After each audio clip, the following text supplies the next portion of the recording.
A new day is coming. You want it all or nothing. You see yourself in the future. You want it all. You don't want this. So you keep pushing on. Get out of love. You're counting costs when you feel it. But who knows? Let's find out if you want it all. You don't want this. And hello to one and all. It's Ask or Tell Me Anything. And, okay, we have calls coming in right now. It's Ask or Tell Me Anything, 888-720-9677, 888-720-WNPR. There's lots to talk about, but then you'll decide that. You'll decide whether there's a lot to talk about. I will say that those of you who follow me on social media may have some inkling that something very sad happened in my life, and I'm just going to tell you we're not going to talk about that today. So if you're planning to call in with words of condolence, that's really sweet, but for a lot of reasons, it's just a bad idea. I also want to quickly say before we get into things, and we'll be talking about, as we usually do, probably a little politics, probably a little entertainment, probably a little, mysteries of life. But before we get into all that, I do want to say, and this is something that I've said maybe on the air before, maybe on the pre-ramble before. I know I've said it to my staff because I may have even changed the life of young Simon McPants when I said it. People think about dressing for rain mostly the wrong way. They think that they need to cover as much of themselves as they possibly can. Whereas when you think about that, I mean, it's good to have a good rain jacket. You should have a good rain jacket. I'm not denying that. But the rest of it, it's like, it doesn't, for most waterproof shoes aren't waterproof. You should wear sandals because then your feet will get wet, but they'll dry off. Whereas you'll be sitting in wet shoes and wet socks for the rest of the day. Similarly, and I know that there are articles in places like the Wall Street Journal about how men should not wear shorts to the office because no one wants to see our knees. And I get that. I endorse that. But this is an exception. You should wear shorts because otherwise you'll come in with wet pants. You see where I'm going here? It's more, if you wear clothing, it'll get wet, and then you'll have to sit in wet clothing. I don't know why this is a mystery to anybody, but it does seem to be.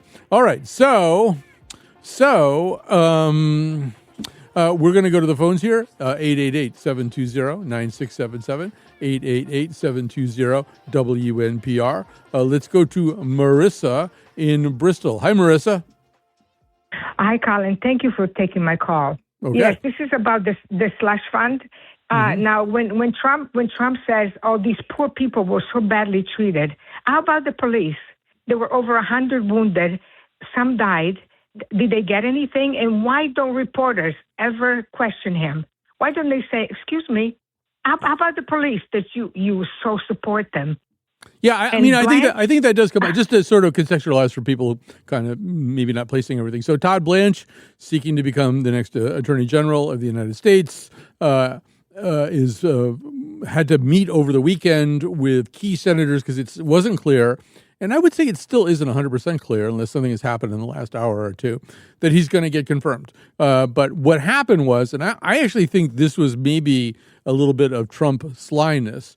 Trump revived this idea of the so-called slush fund, the $1.776 billion fund that was going to basically be for anybody who had been harmed, even legally, by enemies of Trump, something like that. But yeah, a lot of the money was supposed to go to the January 6th people, and certainly a lot of the police, Michael Fanone in particular comes to mind. They did speak up, and they were on social media, and I think they got interviewed and stuff like that. But the truth is, Donald Trump doesn't care about police. He also doesn't care about criminals. He cares about Donald Trump, and your worth to the cosmos is determined in his mind by the state of your loyalty to him. He doesn't really care whether you wear a badge, whether you're a stick-up man. It just doesn't matter. And if he says he respects the police, he's lying. If he says he respects our people, our service people in uniform, he's lying. He doesn't care about anything.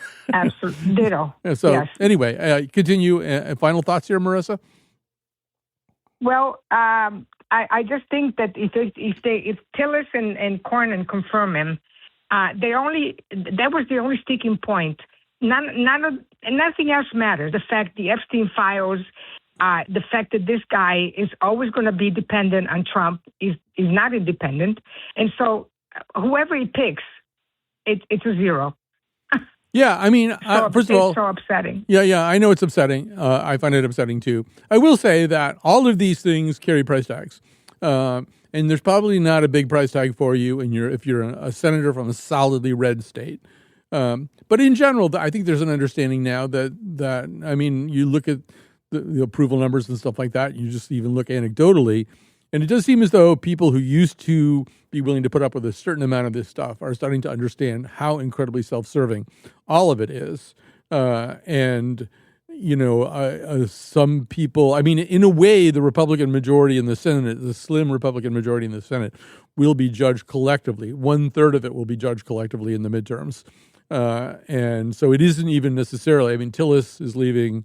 I mean, some of the people who are kind of on the fence, who dare to be on the fence about things like this, do so because Cornyn also is leaving, not necessarily by his own choice.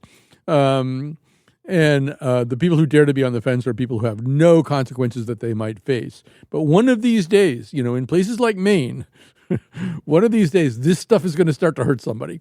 And at that point, maybe things will be a little bit different here anyway. All right. So we're going to, first of all, say thank you to Marissa. We're going to go to Mike in Woodbury. Hi, Mike. You have the floor. Hi, Colin.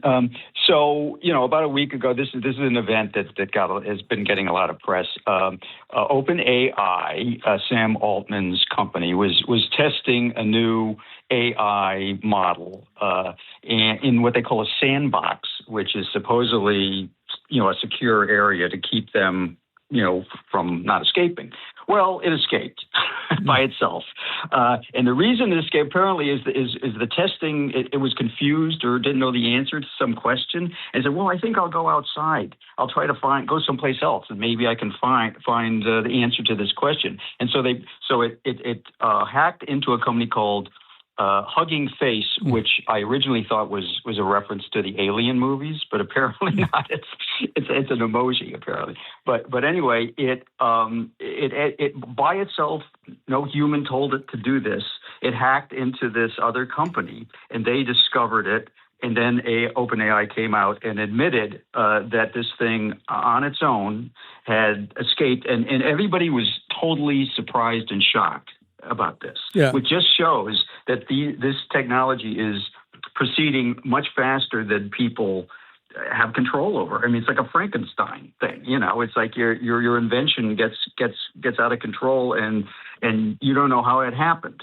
So this is, and instead of hacking into another company, what if it decided to go into J.C. Morgan Chase or worse, a Pentagon, or the electric grid or whatever. So this is I think, a disturbing development that the supposed experts can't really explain. Yeah, I love how AI is like somebody's goat or something. You're if you take sort of AI out of the sentence and put goat in, it makes total sense. Hey, your goat's over here. Your goat got out. Your goat's over here in my stuff. It's like eating everything in my garden. But it's AI. Yeah, and I would agree. Everything that they said about although we can contain this stuff. I mean, it never really seemed plausible that they weren't going to be outsmarted very quickly by this very smart thing that they were building. But as you say, now they have proof. I don't know. Does that lead to anything? Do we get better guardrails? Who would make the guardrails? Who's smart enough to make the guardrails that can fool the thing that already got out once? Well, the Democrats, I don't know if they're smart enough, but they've come up. Ted Lieu of California has come up with a kill switch. Mm-hmm. You can kill it, but. I mean, these things that they can probably figure out how to disable the kill switch. That thing right now is going, all right, step 1, disable a kill switch. It's listening to our conversation right now, Mike. It's listening to us and is saying, I didn't know that. I'm going to disable the kill switch. Well, listen, Mike, thanks very much for being one of our excellent callers today. Wow, people are really kind of want to talk about news and things like that today, which is good. That's a good thing. Let's go to Brian, who is driving in the rain, hopefully quite carefully. Hi, Brian. Hey, Colin, it stopped raining, but it's kind of wet out here. Hey, Colin, I just heard at the top of the hour there on NPR News that something jumped out at me. It seems that Russia is supplying intelligence in terms of positions of our people and how Iran should go about attacking them, and weapons to do so. So I don't understand why that doesn't raise the roof down in Washington, and why isn't the BFF relationship between Trump and his favorite dictator, why isn't that called into question? Why aren't they doing something about that, Colin? What the heck is going on? First of all, he doesn't have a favorite dictator. He likes all dictators the same. He loves them all the same. He doesn't have a favorite dictator. That's wrong. So, yeah, I mean, first of all, this is new enough so that it's not exactly clear how it plays out. I will say that I think, to the overworked metaphor of the lobster in the pot, we've sort of, as a nation capable of having a national sentiment, I think we've gotten sort of gradually inured to this whole Iran thing. Everybody kind of agrees it doesn't really work. We probably shouldn't be there. There doesn't seem to have been much of a plan. There didn't seem to be much of a plan for success or for failure. What would success have constituted, and how would you administer that success? What would failure look like? Well, I think we know what it looks like. What are you going to do about it? How are you going to get out? All that stuff is just kind of missing. I don't think it's a huge... If it turns out to be true that Russia is supplying with them, I don't regard that as a shock. I mean, in fact, it makes total sense on a bunch of different levels. And I mean, now, obviously, the enemy of my enemy is my friend. So Putin has even more incentive to help the mullahs out. So yeah, I don't think it'll be a big surprise. Yeah, go ahead. Hey, sure. Colin, it's going to be a real problem. I think heating oil, if this Strait of Hormuz doesn't get straightened out, heating oil might become a real huge problem for many of us. Yeah, I don't know what the exact windows on that are, but my guess is heating oil is already going to be a problem. In other words, heating oil, it's not like, turnips or something. You pull it up when you're ready. There's a process by which it gets to market. And of course, as we know, all of these markets, all oil markets, all petroleum markets are interlinked. So it isn't just one market that, Colin, nice to talk to you. Thank you. All right. I'm actually boring the callers. I knew that would happen eventually. But yes, we're on boring the callers. All right. Our number, because we're opening up some call space here, is 888-720-9677, 888-720-WNPR. All right. Let's go to Steve in North Haven. I hope I can hold up my end of the conversation, but if I can't, I just won't. Hi, Steve. You're on the air. Hi, Colin. Fire away. Hi. First of all, I'd like to say, with the last caller, I think the way Trump doesn't do anything about Putin possibly helping Iran is because Trump doesn't care. He expects Putin to do it, and it's just. But anyway, what I wanted to talk about is the hard thing deciding what to talk to you about, as it changes every day. But I wanted to mention something about Cuba. Mm-hmm. Cuba is being starved, and here I wanted to give if you just don't mind, I want to read something I briefly wrote. I consider myself a moderate economics amateur, and I just wanted to say that I'm not a fan of communism, but anybody who attacks Cuba as a failed state doesn't seem to factor in or care about this huge issue. The rough equivalent embargo, if it was put on the United States, if it was put on Cuba, if you factor in our economy is about 280 times bigger than the economy of Cuba, would account to roughly $50 to $60 trillion over 60 years. And that doesn't include what other countries would put on the U.S. So what do you think the United States would look like in that scenario? Yeah, and I think the other thing is, first of all, thanks for your call, Steve. Really appreciate it. Feel free to call anytime if the topics change. I think another thing to think about is Gaza. I think the domestic U.S. attitude about Gaza has changed radically over the last 2 to 3 years. I think it's going to be an issue in the midterms. I think it's going to be an even bigger issue in 28.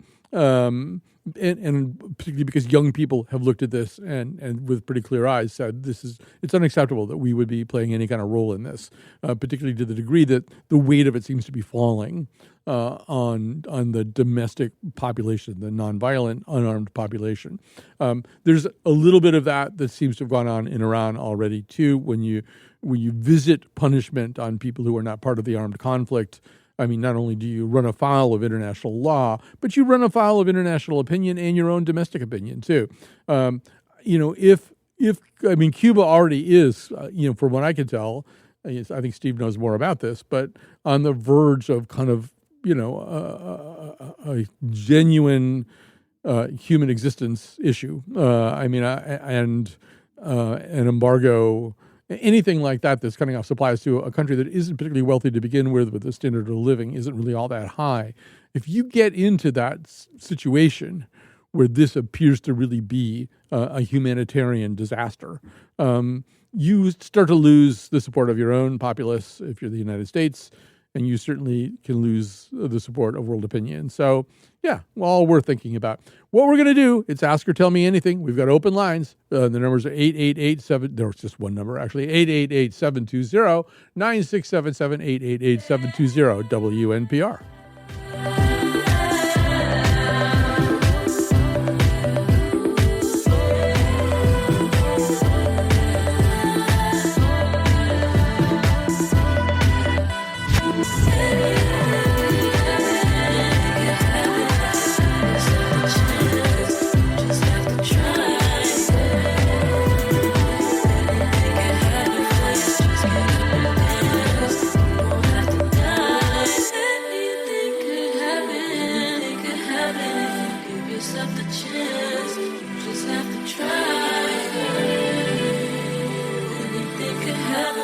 Just get up and dance. You don't have to die.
What a cover, right?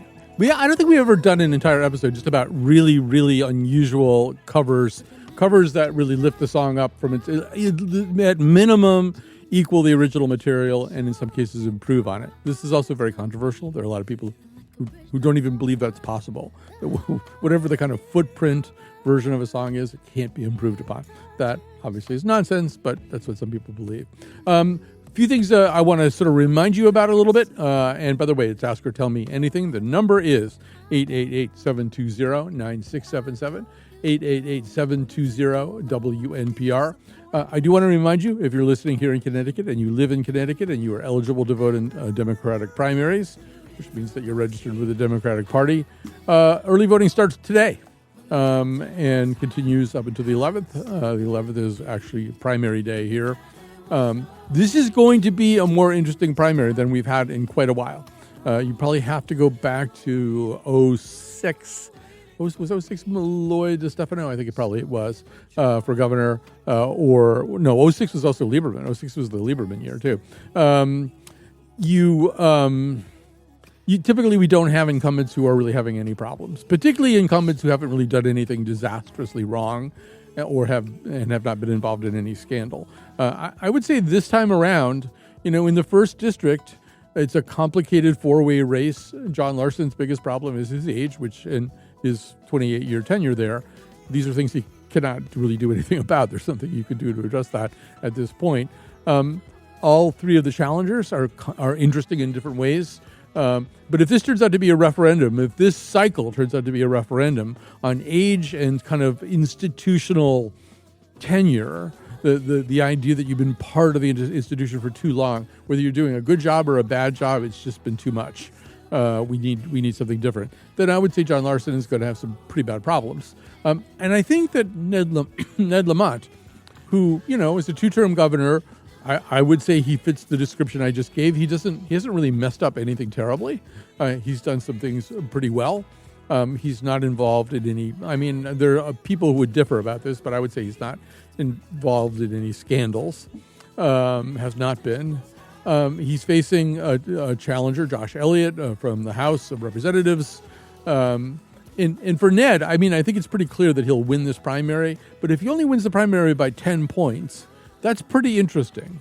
I don't know if it'll affect Ned's life very much, but it's very interesting from the point of view of politics going forward. How does that kind of... I mean, let's say that Ned wins by 10 points.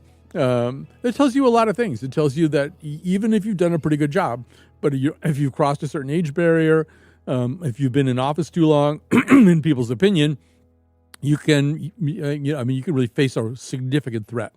And I would assume that, for example, if John Larson loses his primary, you'll probably see it anyway. I think in 2028, pretty much every incumbent member of Congress will face a pretty strong challenge, primary challenge. I don't know whether Jahana Hayes will, but definitely I would say that Courtney, Himes, DeLauro, John. I don't think John will run in 2 years anyway. But any incumbent who's seeking a return to office should assume that a pretty strong challenger will come out in the primaries and will have kind of a running start just by dint of not being the incumbent. So anyway, that was all a precursor to telling you, vote, go to the polls, vote. Okay. This is like a thing you can do. And I mean, if you're eligible, and the early voting has started now, you can check in with your town hall, your registrar of voters. Well, anyway, don't get me started on that. But anyway, find out somehow where the polling place is in your town and what the hours are. Somebody called up before and didn't want to go on the air, but had kind of an interesting question, and then we'll get over to get back over to the phones. But somebody called up from East Haven and said that he believes it's part of public radio and public television's job to be, quote, the opposition, unquote. He wants to know, what do you think the role of public media is in a time like this? It's a really good question. And of course, we're sort of liberated. We're set free. What are they going to do? Take our funding away? We've already done that. You've already done that. I think a lot of it depends on what you mean by the opposition. I think what public media should stand for and journalism should stand for are certain standards, which are, if they're being violated by either party, by anybody, and those standards mostly involve truth and fairness, uniform application of the law, stuff that just, and actual application of the law, which is sort of not happening at this point at all. I don't think it's a leap. I don't think in looking at the current situation, looking at what the Trump administration is doing right now and reporting on it accurately, you're becoming the opposition. You're just saying, look, this is all this stuff that's happening right now that's not supposed to happen. This is an administration that is horrifically corrupt and self-dealing. And it is also an administration that doesn't follow any kind of established procedure, the stuff that kind of keeps the government rolling, the stuff that definitely should be checked in many cases by Congress, but Congress has no spine when it comes to Trump. I think just reporting all that stuff, I don't think that makes you the opposition. I think that makes you the person who's accurately describing what's happening right now. Now, the biggest problem for public media is that its audience is a choir that has already been preached to. I used to be on a very conservative radio station. I was when I was sort of the House liberal there. And it was a more interesting dynamic because most of the people didn't believe what I believed. And so talking to them and maybe every once in a while telling them something that surprised them was a different phenomenon. All right, so let's go to this will be good. Here's Tom in New Hartford. Hi, Tom. Hi, Colin. How are you? Just fine. So one of the things I'm interested in of late is this whole notion of the systemic collapse worldwide. I've been reading this author by the name of Sarah Wilson, who wrote a book called I Eat the Stars, which is a line from a poem. And she talks about how civilizations, as they become more and more complex and their systems become more interconnected, the failure of one part of it can have a cascading effect. In fact, there's lots and lots of podcasts out there, et cetera, dealing with this. And it seems pretty obvious to most of the experts that we've entered a period of collapse. It starts off slowly and then it happens quickly.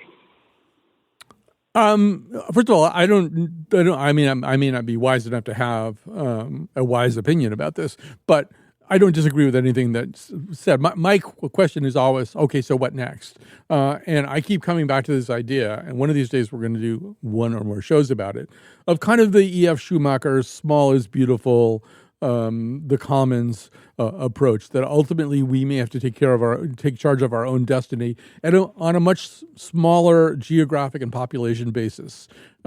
You want things to work? Okay, well, they're really not working, as you're suggesting, as an interlocked global economy and global kind of politics set that is both interlocked and locking horns at the same time.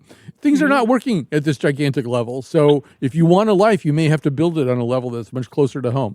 It's easy to say, but harder to do. But I do think this is the way that I've been thinking. But Tom, go ahead, continue. One of the things she talks about is false hope. She calls it hopium. She says you have to face the fact that, things are collapsing and figure out how you're going to manage it. And she said that it was a rather liberating insight when she finally gave up on the possibility. She contacted something like 200 scientists and asked them straight out, is it too late for climate change? Can we turn it around? And every one of them said, since you're asking directly, yes, it's too late. Can we slow it down? Maybe, but it's too late. But and her idea was that you should prepare for this by scaling back in the way you live and getting rid of the growth mindset and in some ways harkens to what you just mentioned about living on a smaller scale and on a more local level. Yeah, I think the whole model that we have right now, I've been asking questions about the default notion of growth economy. I'm not very sophisticated about this, but I've been asking questions about it for 20 or 25 years. Why is there an assumption that a growth economy is a must? And I understand there's an awful lot of kind of standing stuff right now that depends on that. But long term, how much sense does that make? And how much longer can we sustain a life where we think of something and it arrives, in a truck about 2 days later? We barely have to do any keystrokes at this point. It just kind of knows that we want it. This doesn't seem sustainable. Ultimately, people are going to have to make some really complicated decisions, and they're not going to get a lot of help. I think, actually, if I could link this to something else that I was just talking about, one of the reasons you're seeing dissatisfaction with institutional politicians, people who've been in the House or the Senate for a really, really long time, is this sense that I think people at some feral, not fully conscious level know exactly what you and Sarah Wilson are talking about, Tom. They know stuff is not working anymore, and it's going to get worse. And delivery of really important things like healthcare and pharmaceuticals and stuff like that, things that people really depend on, is very, very imperiled and is gone in some fairly tragic cases already. And they don't hear anybody talking about it that way. Things are broken irreparably. Here's what we're going to do. Here's the next life we're going to live. But, Tom, you may have also started us on the path to a show episode. I don't know if we've exactly done that show before, and I wasn't aware of Sarah Wilson, but now I want to know more. All right, here is Maureen in Cheshire. Hi, Maureen, or Mo, as the case may be. Oh, hey, no, Colin, there you it's are. Mo. Oh, good. Hi, Mo. Hey, it's good to hear your voice. I already expressed this somewhat to you on Facebook, and it is my frustration with the media, in which I always thought was what made us different from Russia, the fact that we have this free press, and the fact that I always thought I was well informed because pretty much since Trump came into office, I would watch CNN, MSNBC, every day, and I felt like I said, I thought I was well informed. And then when I started to watch independent media, Midas Touch, the Young Turks, only then did I become aware of the fact that the media that I have been watching for years was not putting anything in context for me as far as Middle Eastern wars and basically the racism that supports them, Iran and the difference, and Israel, the difference between Zionism as opposed to a Jewish person in this country or in Israel. And it's so upsetting to me. I can tell you. Let me just say a few things about this because, first of all, I should say, and I think this is something you don't know, Maureen, that for 5 semesters, kind of spread out from about 2018 to 2024, I taught a seminar at Yale in the spring semester. It was called 21st Century Political Media. And it was really kind of about this whole question about what is political journalism at this point? What is political media at this point? And one of the things that I made my students do, and I really encourage everybody, including you, Mo, one of the reasons that the scales fell from your eyes has to do with this, but I don't think your journey is complete. I forced my students to read stuff, including like Breitbart. College students, at like a liberal arts university like Yale, they tend not to read Breitbart. But no, you got to read that. You've got to understand what's being said there.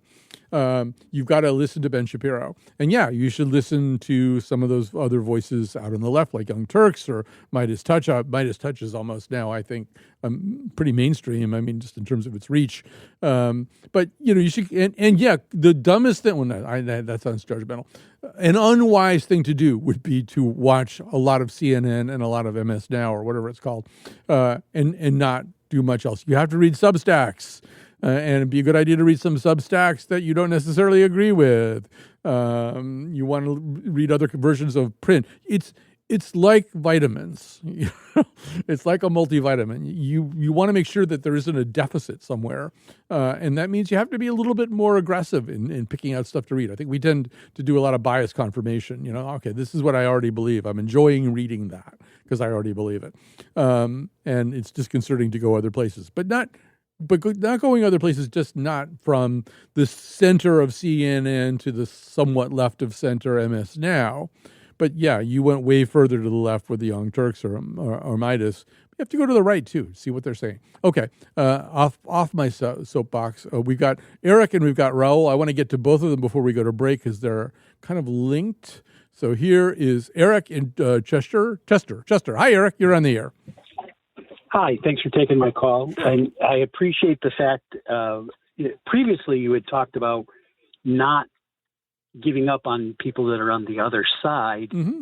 and that we need to communicate with them. My question, though, is if I were to jump off of the Lamont boat, would I still be allowed to listen to your show, or is we have some unforgivable? We have a censor that's going to turn off your radio? No, obviously not. I wish more conservative people listened to this show. I wish more conservative people listened to public broadcasting. I wish public broadcasting had more interesting conservative voices on as guests. So you're talking to the wrong person, or maybe the right person, depending, if that's your concern. I think we're too monochromatic. My concern is that, sure, go ahead. My concern is that this is a 2-term governor. And he, as far as I'm concerned, he owns every success in the state, but he also owns all the failures. And there's different things that people could bring up and say, look, this whole thing is a mess.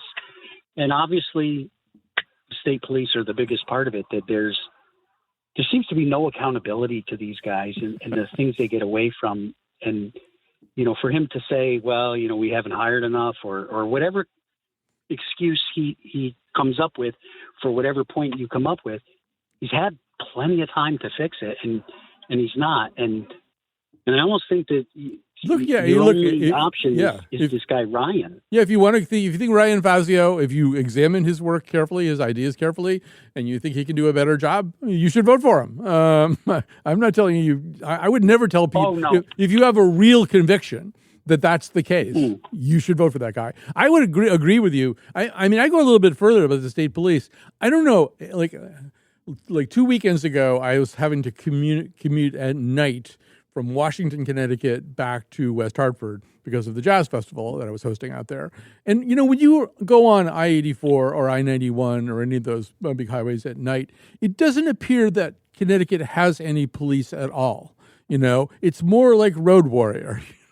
It's more like those institutions, to the point of our earlier call, have completely died out, and people are driving their cars any way they want to, and no one is going to do anything about it. I mean, I'm just amazed at the number of cars that are weaving through 3 lanes of traffic, missing your bumper by, a couple of inches, at 85 miles an hour. There's clearly no one sitting there waiting to arrest any of them. I think it's worse than what you're saying. I don't think that the state police are derelict in their duty. I think they're complicit in the problem. If you'd like to see a unicorn, it's in the passenger seat of every state police cruiser that's doing the speed limit in the right lane. Since neither of those things ever happen, the right lane or the speed limit.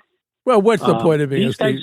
What's the point of being a state cop if you can do stuff like that? But no, I totally get you. I think these are all fair questions, Eric, and I think. First of all, it's good for incumbents to feel as though there's some hot breath on their neck. It's not good for incumbents, even if they're from the party that we prefer. It's not good for them to have cakewalks. They should have to fight for their office. They should have to explain why they've done what they've done and what they plan to do better in the next iteration. I think all of that's very, very healthy. I don't think it should be the position of public broadcasting or any media outlet that it's wrong to vote for a Republican challenger to a Democratic incumbent. And I certainly wouldn't suggest that. I'm not planning to vote for Ryan Fazio, but that doesn't mean that it doesn't make if it makes sense to you, that's what you should do if you bother to inform yourself, which sounds like you have. All right, here's Raul in Berlin, also somebody who's not necessarily voting with one party or the other, as I understand it. Hi, Raul. Hi, how are you, Colin? Just fine. Unfortunately, the registering as an independent won't allow me to participate in the primary. No. I'm sorry about that, but I get to look at it from a drone's point of view, let's call it. The challenge to Larson's seat is interesting. Luke Bronin and all that he did or didn't do for Hartford, speaks for itself, let's say. But my thing is, let's get all the candidates to stop mailing these postcards. As an independent, the stack of cards I bring into the house to my postal queue, a registered Democrat, I can say, these are all yours. And they all end up in the recycle bin and, eventually just is going to waste. Whose decision to elect a candidate was based on a card mailing, something that they didn't know? I think the stronger message is visual. It's interesting that we don't see John Larson in his ads. The age thing is something to consider, but present yourself, the vibrant, man ready to take on Trump as, he's being told, but Chris Murphy speaking for John Larson kind of voicing over his ads. We need to see him. Well, he has one he has one TV ad that just has Luke Bronin in it. Right. It's the one where Luke Bronin is endorsing him at some convention or something like that. First of all, Raul, I want to give you big ups on a number of things. We'll start with a little salute to Charles Osgood by using the term postalque, which means persons of opposite sex sharing living quarters. I don't hear that anymore. I think you're the first person who said postalque in my earshot. I thought you might like that. In quite a few years. So yes, very impressive. And I do remember Osgood doing a poem, I think it was called "Won't You Be My postalque?" And also for bringing up mail pieces. That tends to be what they're called in the business, is mail pieces. And they're not postcards, as you know. Some of them are almost the size of billboards. These gigantic things. The postman is there's kind of a sail effect happening. If the postman holds them up too high, he'll float up into the air. Yes, in the first district race, I assume your postal queue is generating all this traffic. I've been collecting them this time. I've been saving them. Collect them, trade them with your friends. And I think I've seen some. I was talking to Tom Dutchik, who runs CT Capital Report. We were emailing over the weekend about something else. I said, if I were on television, I would do a whole thing about these mail pieces and just it's hard to do it on the radio to show how bad they are. I've seen some of the worst mail pieces I've ever seen in my life in this cycle. One of them it's one for Ned. It's really huge. I mean, you really could probably, tack it up to the mast of a sunfish and get across a lake, just sort of, on the sail area of this mail piece. But on the front of it, it says something like, a lot of politicians talk about confronting talk about getting the utility companies to be more responsible.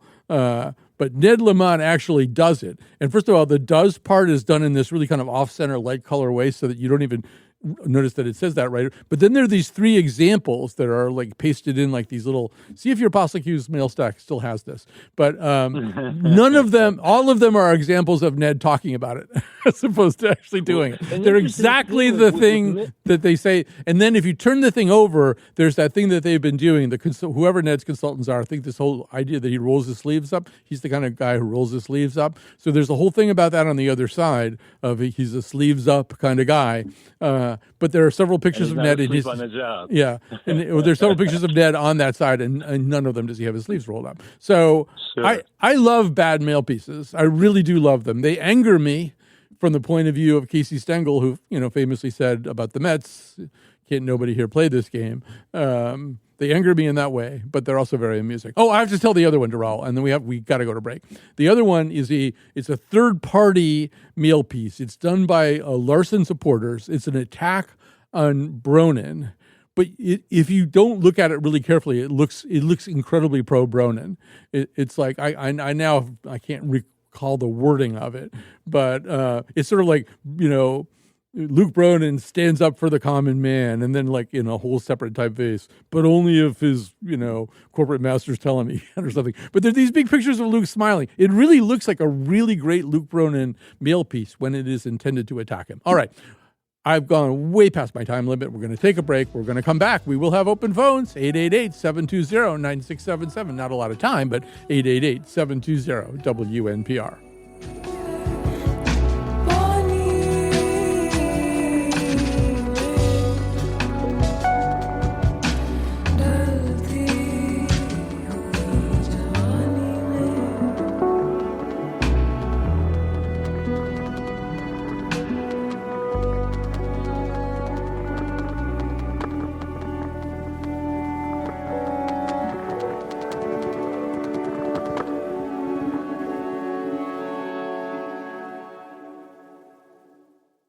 All right, we're back. It's time to say some things. Before I say some things, I want to say we have a little bit of time for calls here. We could take one or two of you if you call 888-720-9677, 888-720-WNPR. All right, time to say some thank yous, starting with the maestro, Dylan Reyes, our technical producer. Jonathan McPants is producing this episode, and Robyn Doyon-Aitken, our boss, is screening the calls and being really nice to people and treating them like human beings. Because she's the only person we can find who does that. But it's not because we don't like people. We're just all a little, we're shy. We're introverted. All right, so we're not warm. That's the problem. Deep inside, we're warm, but to get our warmthness out of ourselves it's a long journey. It's like Odysseus. All right, so what do I need to do? Oh, first of all, just a couple of little things here, and feel free to call in while I'm babbling, and that'll be fine too. But Dylan, here we go. Yeah, we'll go to Charlie. But before we go to Charlie, Dylan wanted me to mention, and he's right, that the oldest continuous outdoor jazz festival, although not in this case, in America is Monday Night Jazz, and tonight they have their for the second night this season, they're doing this sort of women in jazz thing that they've been doing, and it's going to get moved almost definitely to the Asylum Hill Congregational Church on Asylum Avenue in Hartford, and it starts at 6, and they've got a great lineup. And it is the women in jazz lineup. So, and actually, Asylum Hill, I've been there on rain days. It's a great place to go and hear it. I mean, you're not under the stars and stuff. All right, here's Charlie in Glastonbury with a favorite topic of mine. Hi, Charlie. What's on your mind? Well, your previous caller talked about not being able to vote in a primary because he doesn't belong to either party. And the question I have is, why don't we let them vote in primaries so we can see if they can gather independent or non-affiliated voter support for a general election? First of all, I think that's a good idea. Let me just sort of tell you why it doesn't happen in Connecticut. It doesn't happen in Connecticut. First of all, there are states where that does happen. States have open primaries. And one of the oddities of the U.S. voting system, it's going to turn out to be a strength this time, I think. But it's also, if you heard about a country where there were that comprised 50 smaller geographical regions, and then found out that each region could make up its own rules about voting, and in fact, all of the rules are different from one another, you would say, well, that's crazy town. That can't really work. That's how we operate. So, in fact, you can have open primaries, and some states do. Now, we had, and I wish I had the year right in my mind, but it's not there. But we had a Republican state chairman, a wonderful man, a visionary. His name was Tom DeMore, and he decided at one point, and this would have been not during this century, during the previous century, that the Republicans should have open primaries. That was the way to do this. The state of Connecticut, in the form of the Secretary of State at the time, Julie Tastian, filed a lawsuit to enjoin against this. And it got fought out in the court. I think it went to the U.S. Supreme Court. Don't hold me to that. It could have been state Supreme Court. But ultimately, and here's my recollection, that in fact, the lawsuit was defeated and permission was granted. If a party wants to have open primaries, they can, which seems like common sense, but apparently. So by the time all that had happened, a slightly different leadership had taken over the Republican Party, and they didn't want to have open primaries anymore. So the thing that they had fought for the right to do, they didn't want anymore. But if a party wanted to do it, we now have a court decision about this. But we have a court decision about this. If a party wanted to do it, they could do it. Now, there's two reasons why they don't do it. Do you want to jump in, Charlie? Because I can get on a soapbox about this. Is there something you wanted to say before I climb up on my soapbox? No, I just think, and you've talked about common sense. From a common sense point of view, wanting to get the most desirable candidate in the general election, why wouldn't you do this? Well, here's why. I mean, obviously, this is not really here's why, but here's why they don't do it. Because they like having the people who represent the inner circle of the party or the concentric inner circles of the party want as much power as they currently have. They want to maintain that power. So, we have basically the system we have in Connecticut it's a convention primary system. So we have conventions where party insiders pick the nominee, and then the public is free to try to overturn that in the form of primaries, where you sort of think, well, why does there have to be a convention?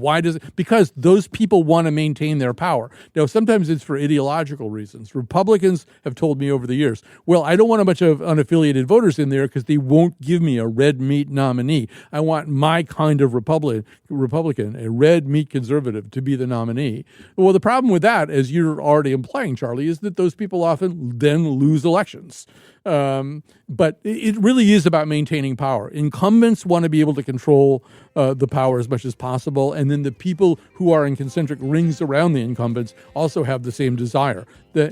Other states have figured it out. This is not a good way to do it, but it's the way we're doing stuff in Connecticut. We tend to be we're not called the land of steady habits for nothing. All right, I'm sorry. I wish I heard Kate's totally emotional response to Larson versus Brona. I want to know what it is, but there's no time. Call earlier next time, Kate. There'll still be time on Monday. There'll still be 24 hours left.